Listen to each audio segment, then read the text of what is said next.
Thank you, thank you. We live in a country where there is such income disparity that some people work 2 jobs, they can't afford the necessities, but you know, some people can rent Venice for their wedding. Oh, yeah. Some people die in mobile homes during heat waves when they don't have enough AC, and some people can go and take rockets out into space for an afternoon. Here's the deal, and you know it. Americans, ordinary Americans, do the work, and the rich, just super rich, just rake in those profits. This disparity is crucial because inequity divides us. The pursuit of equality unites us. Yes, yes. And we're here to stand for equality and for fairness. We're here to stand for the Constitution, the Bill of Rights, and the rule of law. Yes. We're here to stand for the promise of America. Yet that huge wealth gap between ordinary Americans and the really rich threatens everything. You've been hearing from all these people. Half of the roughly half a dozen of the mega corporations and the really rich have bought everything. They control everything. And from the soap that you used this morning to the House of Representatives. And this didn't happen by accident. For 40 years, the really rich have pumped huge amounts of money into the politicians and into several of the Supreme Court judges, turning them into lackeys. Yes. As a result, Congress has rigged the laws, and the Supreme Court has humiliated the justice system so that they could move vast amounts of money from the bottom, from us, up to this super, super rich. 90% of us, they have moved wealth from 90% up to the very top 1%. And one slightly unstable boy genius has even as much wealth as the bottom 52% of the country. One son of a bitch.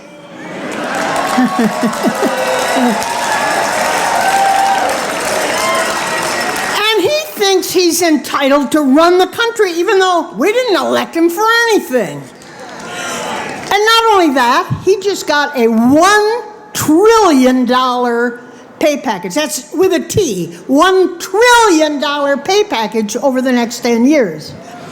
I guess he needs more money. I don't know what he does with it. All of this when we just had a month of pathetic with only jobs report, with only 22,000 new jobs, moved out of there, with only 22,000 new jobs nationally. Just wait till AI kicks in. Predictions are that hundreds of thousands of jobs will be lost. And further, according to the ALICE report, ALICE stands for Asset Limited Income Constrained Employed. According to that, there are people with an income of above the poverty level, but not enough to afford basic necessities. These are working people. 39% of the working people in this county cannot afford basic necessities, and they're holding a job. Yeah. To get to the poverty level, you have to have a job that pays $15 an hour for 40 hours. Well, how many jobs are there like that in this town? And if you want to get to the Alice level where you have enough, you have to make $25 an hour for a 40-hour job. A further challenge in all of this is that those folks have taken our attention and our effort away from actions to control climate change. Actions that would give us a future with clean energy actions that would help give our children a place to live. They've stolen our dreams. They've stolen our dreams from our children. We're here to show the autocrats, the robber barons, and the wannabe dictators what they are up against. Yes, we're going to return to the basic tenets of the Constitution, the Bill of Rights, and the rule of law. Yeah. And remember, there are a whole lot of us, and not very many of them. And we're not going to let a few people buy up America and leave nothing for those of us who play by the rules. We're here to show our strength, and importantly, we're here to care for each other.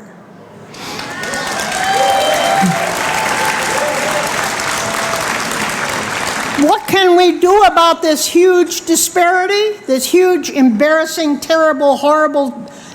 Can it be? I've got some ideas. I think it can be reversed. For starters, we can raise the minimum wage. We can help families build assets, not just debts. We can raise the earned income tax. We can raise the tax rates and make them progressive. We can close tax loopholes. We can tax wealth as well as income. We can raise the tax on Social Security pay-in, along with a safety net that includes affordable health care, funding child care, and doing our damnedest to undo segregation so that no one zip code is their destiny. We can do that. But most important, we can staunch the flow of money into politics. Yes. In a fair system, it shouldn't be too controversial or difficult to do all those things I listed. After all, most of the people in this country believe in those goals. Equitable pay for a good day's work, a chance to build a healthy family, to own a home, and a safe retirement. These are basic investments in our people. Can we figure out a way? Our system isn't fair, and the super rich don't care. Can we figure out a way to accomplish the changes in this country? Well, I believe we can, but not with the characters we've got in Washington, in the Supreme Court, and in some of the lower courts. We can protest, but we must not stop protesting until we are successful. Yes, we must do that, but let's also work to get rid of everybody in Washington who does not have a radical plan for changing how the government of the United States functions, because it hasn't functioned for the good of the population for 40 years.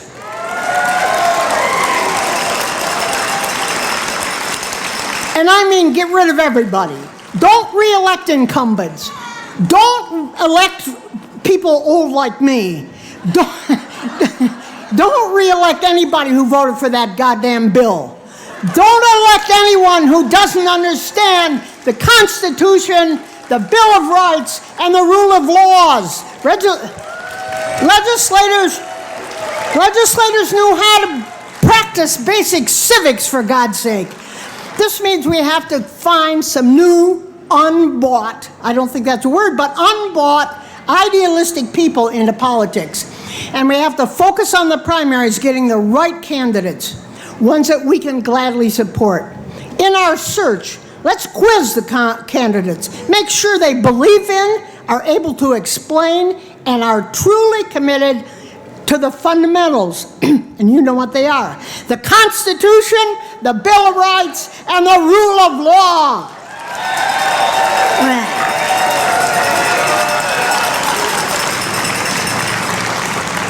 And after that, let's try to see if they have a heart and a backbone. Because they're going to need both. I'll just remind you, when the president was asked if he had to uphold the Constitution, he said, I don't know. If that's so, what the hell did he mean when he swore to uphold and support it? I don't know. We also need to protect our elections, and I won't stay long on this because it was already covered. But we need to protect them not from the supposed hordes of people who are trying to vote twice, or from these non-citizens, supposed non-citizens who are trying to vote. No, we have to protect them from the massive effort to discredit them, to claim that they are rigged, and to claim that they are invalid. And we need to protect the right of everyone to vote. Yes. It ain't going to be easy. We need to discover how we can protect our elections, and we must help and protect our fellow citizens who are on the front lines of doing the work of elections. We must not let the myth that our elections don't work or are rigged to keep people from voting. Sadly, it's a good thing I'm coming to the end. Sadly, I'm afraid it's entirely possible that ICE will show up at polling places for some trumped-up reason to frighten and intimidate the voters. I'm afraid it's entirely possible that our chaos king will throw a temper tantrum when he finds out we don't want his lackeys in office, and will pull his disruptive stunts again. We need a massive victory to shut him down. And shut him down. Shut him down. Him down. Shut him down. Shut him down. All right. Oh, that takes care of it. Okay, it's going to be hard. It's going to be daunting, and it's going to be exhausting, but there are a whole lot of us and not very many of them. Together we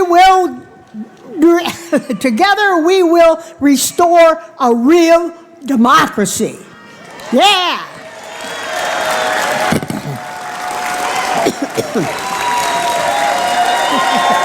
Thank you.